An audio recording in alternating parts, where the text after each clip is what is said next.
Welcome back to RBD Block Challenge. I'm Cindy Cloward, and today we are working on block number 8. If you are following along and sewing along with us, we are halfway through. So this block's called Glisten. It's designed by Jill Finley, and this is what it looks like in our confetti cottons, and this is what it looks like in our batiks. And Jill Finley is going to have her own version of her block on her social media, so take a look at that. Now this block is a little more of a challenge. There's lots of instructions, and you're going to want to pay close attention to block placement and also where you're pressing your seams. So I'm going to take you through step by step on each one of the units we are going to create. So I've already downloaded the pattern, which of course you need to do to make this block, and I'm going to put it here. All my pieces are ready to go. And we're going to get started on this little unit. And this is what it looks like placed into this block. So the instructions tell you to mark your H squares and your D squares corner to corner. We're going to be using our D squares later, but we might as well get the marking out of the way. Now you can use your Seam Sew Easy Guide, but it's really easy to mark your squares. So we're gonna save that for a minute, and we're gonna create this little unit right here with our E and B squares. And you're just gonna chain piece them all together, 4 of them. Now, for time purposes, I'm just gonna show you how to create one unit. Otherwise, I would tell you to chain piece them all together. So let's sew these 2 guys together, open up and press it. It tells you to, you can press, take it to your pressing station, but it tells you to press towards E. So that is good to go. And then you're going to take your A rectangle and you're going to put it on that side, just like that. And sometimes I like to just give it a quick press, but you can choose to pin too. Let's sew down our side.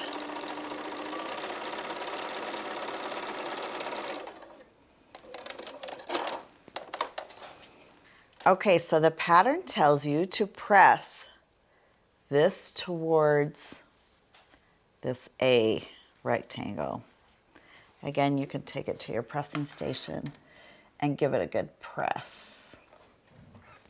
So that is good to go. Now we're going to take our A squares that we marked corner to corner, and we're going to put it on top here, and we're going to sew it corner to corner there and flip it back. Make sure that it's just what you want to see, just like that. And this is going to be our sew line.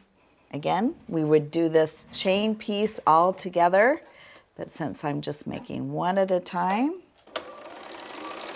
you just get me sewing one at a time. Okay, take a look, check it one more time before we trim down 1/4 inch to our seam. Okay, we'll take it to our pressing station and we'll just open that up.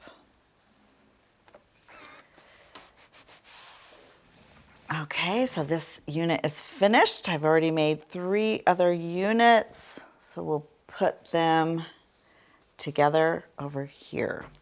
So the next thing we're going to work on is this unit right here. It looks a little tricky, but I'm going to take you through step by step.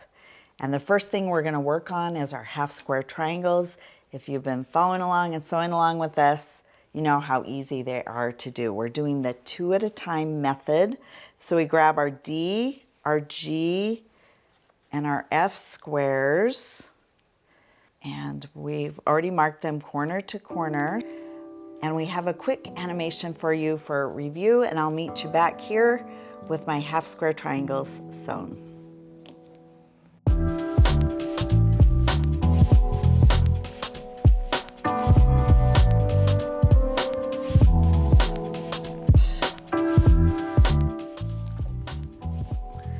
Okay, this is what it looks like, all chain pieced together. Clip our threads. And since I'm only showing you how to do one of these units, we'll put those to the side. And we are going to trim down. You can cut on that center line.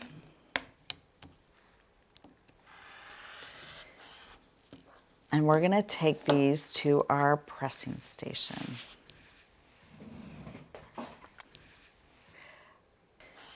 Now what's important is we need to press these opposite.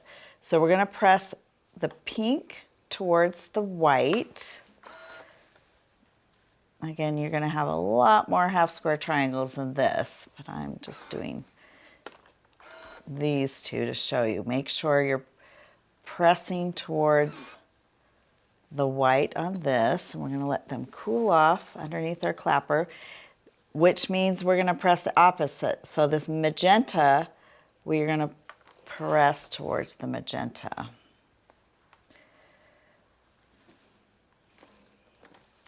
Let that cool under there. So press towards the magenta. Now that is going to allow us to nest these seams. So that's why I'm highlighting how important it is to flip them opposite. So let's get our rotating mat. And we're going to get our 2.5-inch square up ruler. And we're going to square these units up. So line that center line right on that seam, because there is a little wiggle room to trim down. Oops.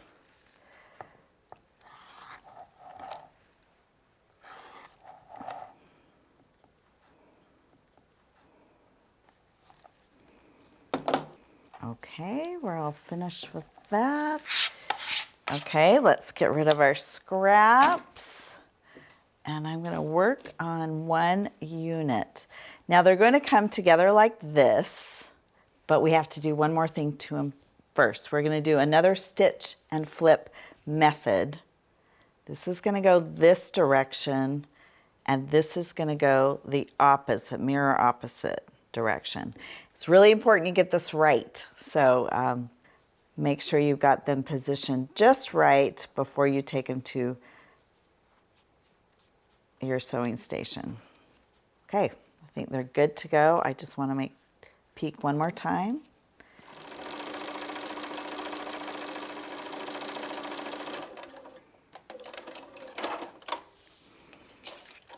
Okay, let's cut our threads, bring it back here, and we're going to open it up again and check and recheck before we cut. And this is how it's going to come together. So we know I'm going to have to trim on this side, and I'm going to trim on this side. And it's important not to mix those up, because if you trim your unit wrong, then you're going to be resewing it. So it's correct. So that's good to go. I'm going to check that, and that's good to go. Trim that down. And now we can take it to our pressing station. Okay, so now that we are pressing these here, it's going to be important to press this unit towards the magenta, and this unit is towards the blue. So again, pressing is so important in each stage. So I'm going to press it that way, open it up. It's going to look similar on the front, but the seam's going to be pressed different on the back so we can nest our seams. And that's going to be pressed towards the blue.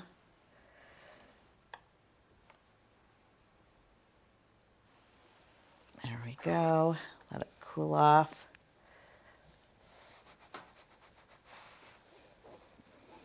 Okay, now we'll bring it back here. We're going to watch how beautifully this nests together. So we're going to flip that over, and the two corners are going to nest. So we're going to pin that corner.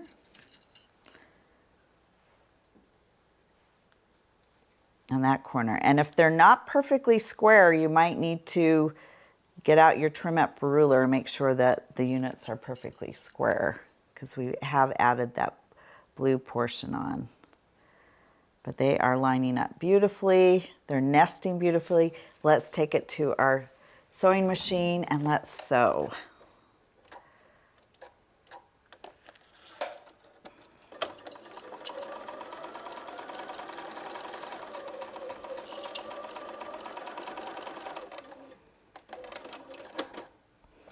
Okay, let's take it to our pressing station, open it up. Now, some people will open up their seams in the back like that, and I'm just not a person that ever opens up my seams, so I'm gonna just flip it to one side and actually finger press it like that.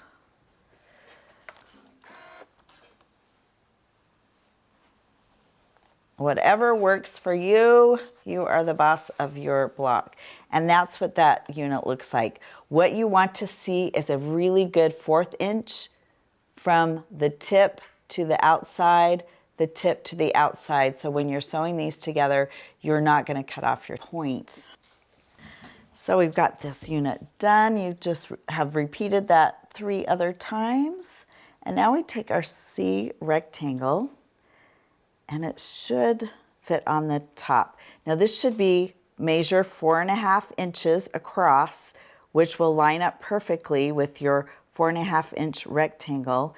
And then when I take it to the machine, I do like to flip it over so I don't cut off my point, and I can see where my point is perfectly right there.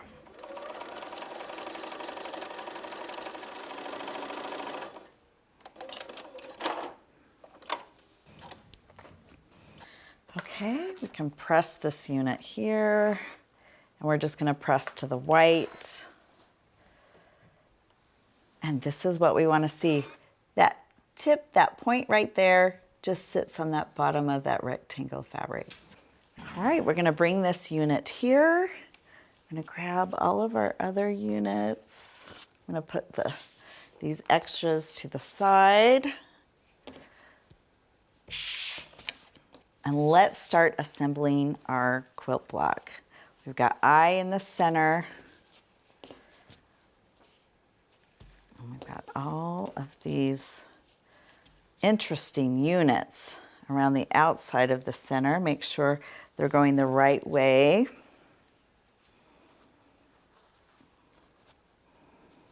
And then we've got our little corner units.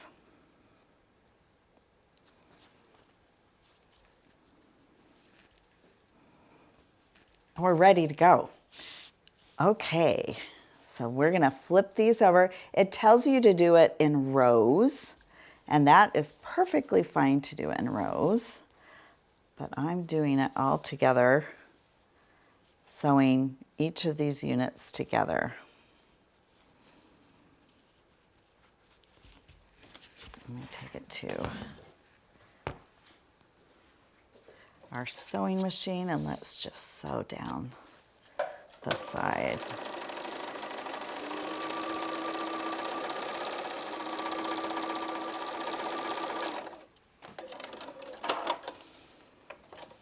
Okay, let's bring it back here. Looking good. We want to see that point right there. It's coming together so nicely. Flip that over there. And again, I'm going to flip this around because I'm going to sew on that side. And again, I get to look at my point to make sure it doesn't get cut off in my seam as I'm sewing.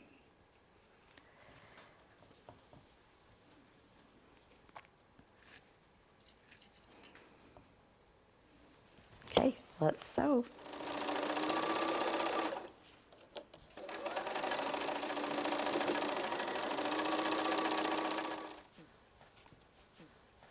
Okay, let's bring it back. It's looking good. We just evaluate our points again.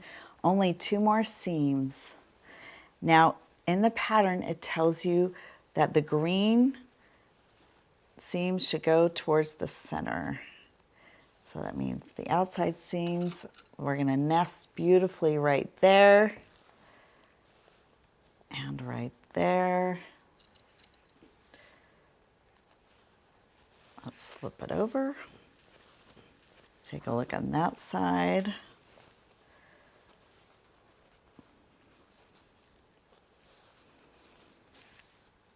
Pushing those green seams towards the center, you just kind of finger press.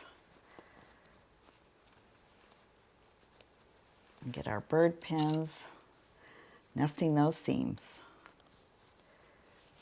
Okay, let's go sew our last 2 seams.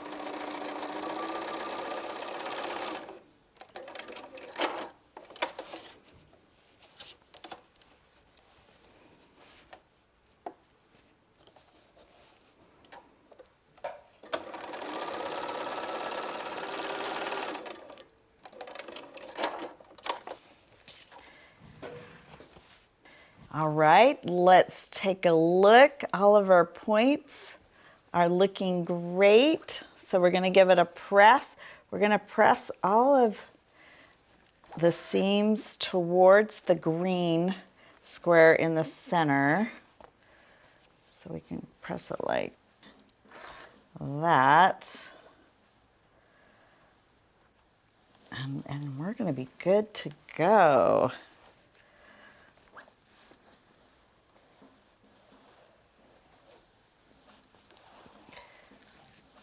Okay, that block is looking great. So let's just square it up and we will finish up. Take a look. It's nice to line that square with that center square in the center. And it looks pretty good.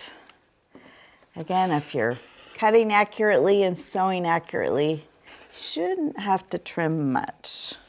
I'm gonna just flip it over here. See a little bit on the outside there.